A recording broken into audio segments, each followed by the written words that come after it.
Good afternoon, demonic angel. Today I'm going to talk about a subject kind of briefly, and it's just that I think essentially what kind of reminded me of this is that I was on a social media page and I retweeted or something some of the works of Dion Fortune. And if you don't know who Dionne Fortune is, just give her a Google. A very important early British occultist. She actually knew Aleister Crowley. She was also a psychologist. So, some of the things I really like to blend psychology with the paranormal and magic. And but the quote that I retweeted from her was, I believe, it's not word for word, but it's no person in an unbalanced state should attempt to do ritual magic. And then a woman who I really get along with was saying to me, well, I'm always sick because I have, cystic fibrosis, I think. And so I guess I can never do magic. That's what her reply to this was. So I thought, well, now I've got to really think about this, and I'd like to bring it to YouTube, my thoughts and stuff on this. That's not exactly the meaning of that you shouldn't do ritual ever, because the truth, of course, is that we are all, at all times, in a somewhat imbalanced state. Because, one of the aspects of us is chaos. And, we might have underlying illnesses and congenital problems that we may not realize, or in some people's case, they have permanent problems. But what I really think this means, and my advice on it, is that its meaning is to do rituals and magic when you are in the best frame of mind. And that means when you have, dropped fear and anger. And, one reason for that is that those kinds of things, anger, sadness, they get in the way of ritual and magic. So if you're trying to do a ritual and you're in this unbalanced state of anger, and you project that out there, probably most of the time the magic is not going to work, because really effective magic requires this really intense focus of attention and will, and that can't be done with a preoccupation of something else in the way. So it really does dim the effectiveness. That's just one reasoning for that. The other thing is that you're projecting that out. So in some of these other cases, like if somebody is, on this hereditary level, an empath, and they project that out unaware of it, that's the thing. And having an unconscious imbalance, that can attract, even though people give me shit for this and stuff too, what I call astral vampires, which are simply just beings on the lower levels of the astral plane who, people get into debates about, are they good or evil, but they're really just feeders. That's what they're searching for, and they're attracted to empaths, hereditary, which is like a moth to a flame, and they really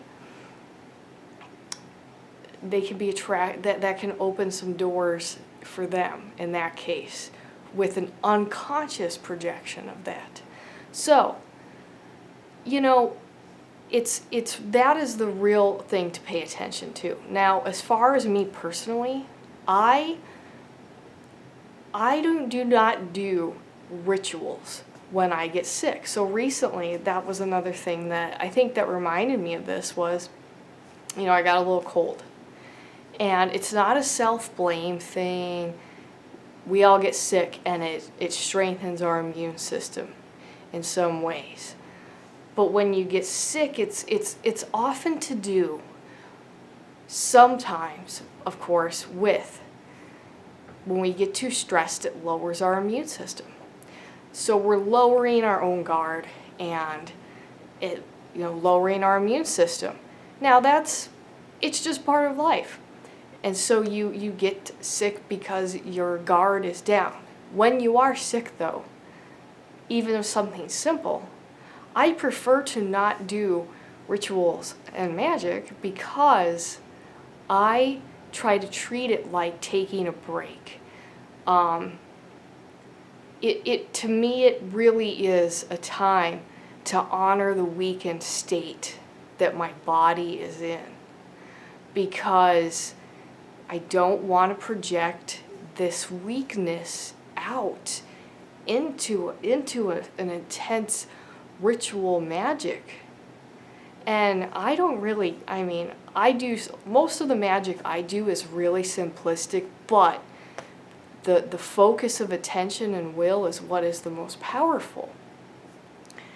So I don't want to put that in there, if that makes sense.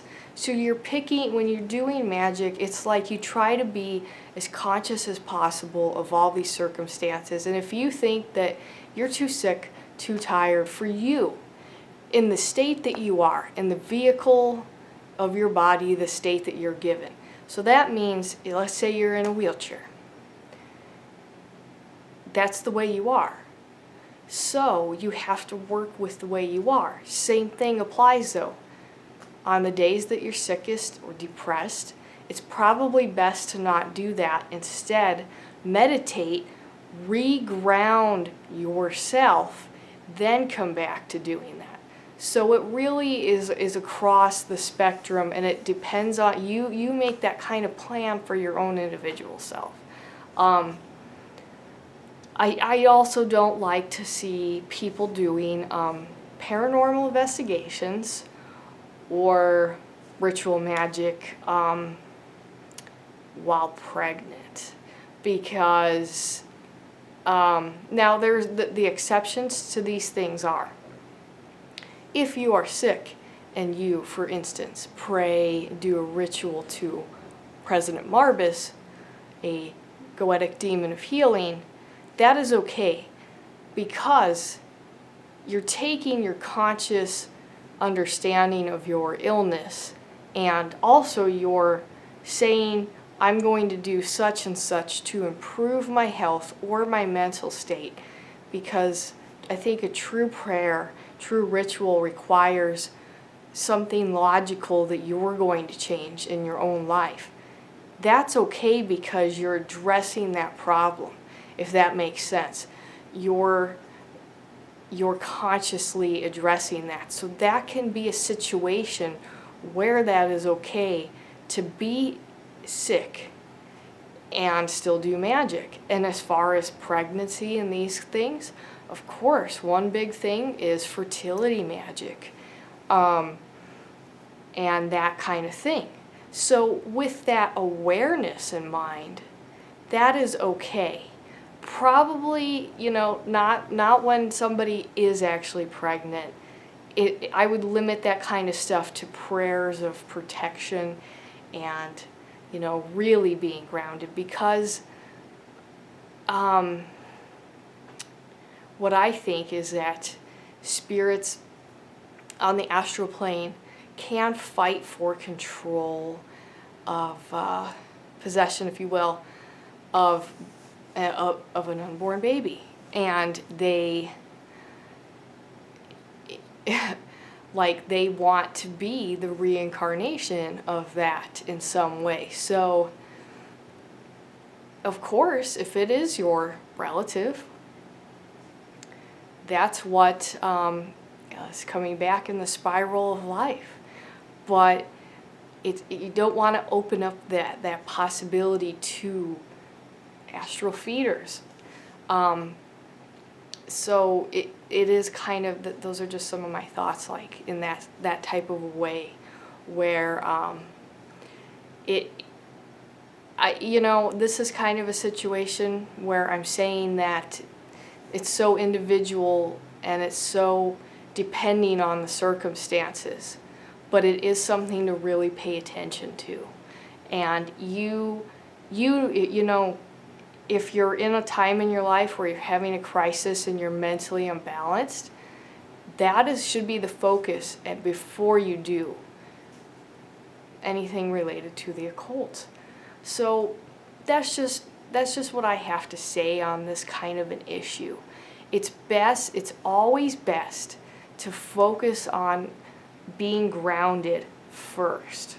As grounded as possible, unless you're taking an awareness of your weakness, something that you want to change, something you feel vulnerable about, and being consciously aware of how you want to change that.